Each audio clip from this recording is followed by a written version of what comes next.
Arının uchishini ko'ringlar.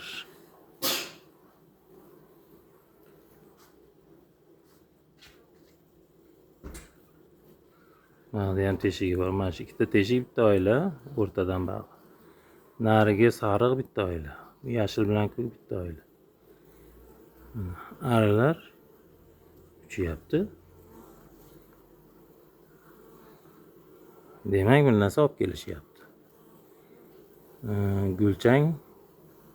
Gulchang ham kelyapti. Havo isiganda gulchang olish qiyinroq bo'ladi. Ertalabda ko'proq gulchang toshiydi. Bizning yonimiz 800 metrdan keyin Qirg'iziston bilan chegara, Rishtonda. Farg'ona viloyati Rishton shahri. Atrofda bizda paxta yo'q betlarda. Paxtaga olib borishga hayronman. Xitoy paxta kelmayapti deyishyapti. Nima deysizlar? Kommentariyaga yozinglar. Mana arilar uchishini ko'ryapsizlar. Paxtaga olib boraymi yo shart basmi? O'zimizda narsa bormikan? Mana arilar uchib kelyapti. Gulchangi yo'q. Ko'ta og'ir kelyapti. Demak, olib kelyapti. Gulchang olib kelgani ham kelyapti.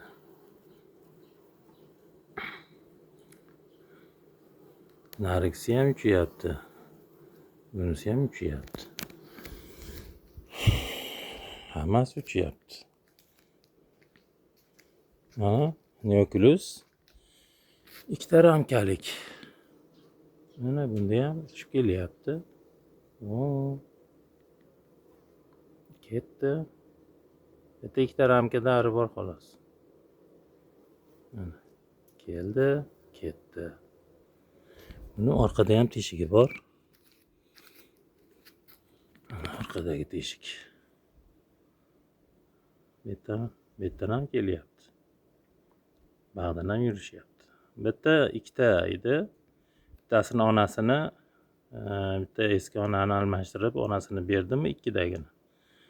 Ikkovini o'rtasida dosechka bor, tepada latta qoqilgan. O'shani ko'tarib qo'ydim. Bu ikkovi aralashib ketgan. Ikkita oila bitta bo'lgan.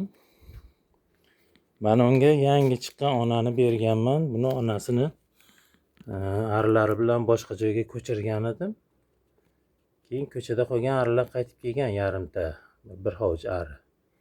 Ularga keyin bitta ramkani qo'yib qo'yib, bitta ona chiqqan edi, bitta nimadan ikkita ona chiqib qoldi. Bittasini ularga berib qo'yganman. O'rtish uchun.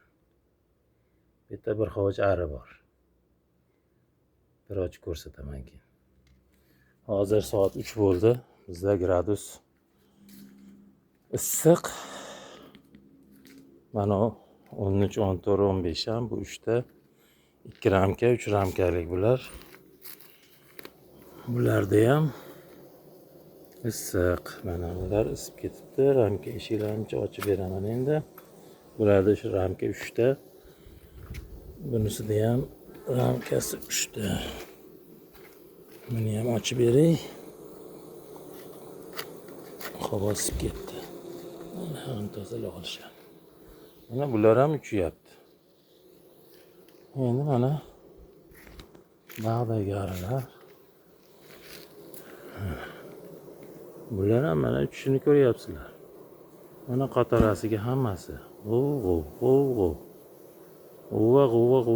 uchishyapti. Nima deysizlar? Paxtaga olib boraymi yo shu yerda o'zida turaversin?